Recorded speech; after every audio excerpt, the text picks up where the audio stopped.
the great thing about the Richmond District is, number one, that we are resilient and we are a strong community. So.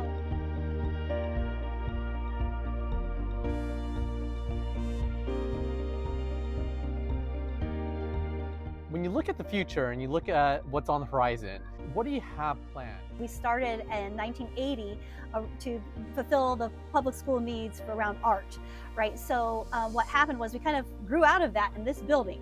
So we ended up expanding to the schools, the nearby schools. Okay. So now we're in 9 public schools in the Richmond District. So we're in 5 elementary schools, 2 middle schools, and we are in Washington High School, and we are at Gateway High School as well, which is not really it's close to the Richmond District, Yes. But yeah. So those are the schools that we're in for public schools, and we run after-school programs, morning care, school day supports, and then even summer camps as well. This neighborhood center here is more of a hub. Our staff are all out in the whole neighborhood, in all parts of the neighborhood, all the way from Arguello to Lake Street, and then beyond in the city of San Francisco, to think of it, because all of these students that we serve in San Francisco public schools are actually citywide. So the Richmond Neighborhood Center reaches so many youth through not just the Richmond District, but throughout the whole city. So, and we serve about 2,000 kids every day and throughout all of our programs, including our school day supports, where we do push-ins and help teachers and do academics tutoring and support during the school day as well. So I have to admit, my kids have gone to schools in the Richmond District, and so they've benefited from RNC in being able to take advantage of the aftercare programs as well as the tutoring. So I know it's very, very helpful. But I think for a lot of people, when they think, okay, before care, after care, what they don't realize is that, where would the kids be otherwise, right? Because parents have to work, right? Mm-hmm. And so if they're not at school, in a healthy environment, they're out, being rambunctious possibly, right? Right. And the need is so big. And this year, and since the pandemic, we've noticed especially, is that students really need that social emotional support. Even if their parents are at home, it's actually really good for them, provided with programs and to access these programs that are actually giving them opportunities to be with their peers and learn different types of ways to interact with each other, because those are the type of skills that are going to take them farther in their future. So we really encourage as many people to be part of our programs as possible.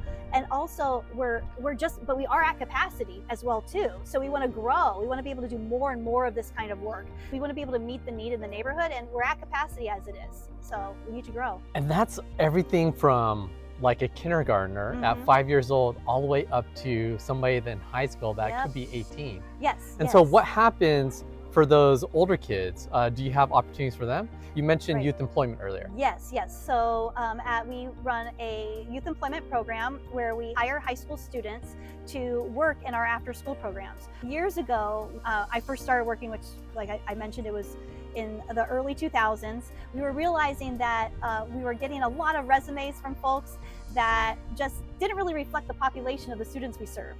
So I really wanted to create a pipeline of staff that we could serve who reflected our community. When I started moving up to Washington High School and working there, I realized that we can actually employ high schoolers to do this work and then work with them to become future nonprofit leaders and nonprofit educators, maybe even teachers someday. So we now have a very robust youth employment program where we call it the Youth Program Assistance Program, YPAs, and we hire high schoolers to go into our after-school programs, and they many times become staff members of our organization, go on to become teachers. And our accounting manager right now used to be a YPA, a Youth Program Assistant. Oh wow, that's amazing. Yeah. So that's a great example of the possibilities that the program can provide. Yes.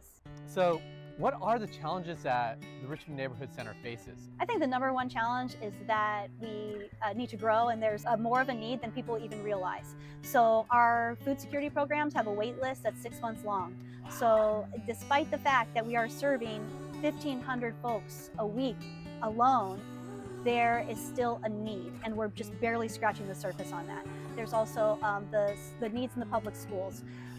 There are so many different services that we know we can provide or just do more of, from restorative justice programs to wellness programs that we do at our schools. And the staffing and the amount of workload that our staff have is intense. It's a lot of work. So being able to meet that need is something that it's really a struggle to do every day, and yet we do it. So, but we need to expand and grow some of those services so that we can make sure that we are meeting all the students' needs, all the seniors' needs, all people who are food insecure as well. So I think a lot of people, I think the biggest challenge for the neighborhood is people don't even think about those needs in the Richmond District. They think, oh, the Richmond District's okay.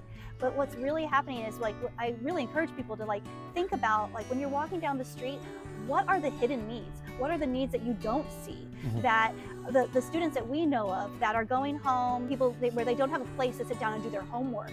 So they need they need a place. That's why they stay at the after school program until the bitter end, is because they need a place to stay and do their homework in.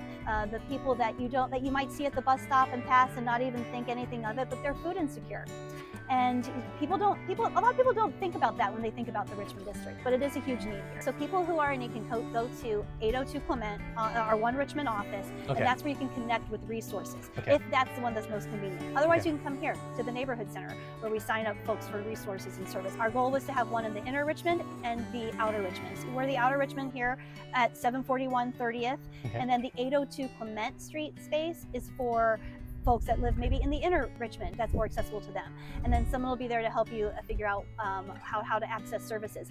If your services are beyond what we can serve too, we have connections with other resources and community-based organizations that we can always connect folks. Definitely check out our website at richmondsf.org.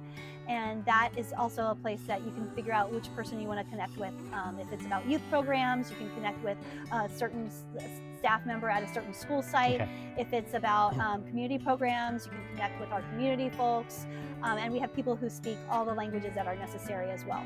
Also, don't forget to follow us on our Instagram and our Facebook page, where we'll be posting all these types of information about what's coming up and what can get you excited about.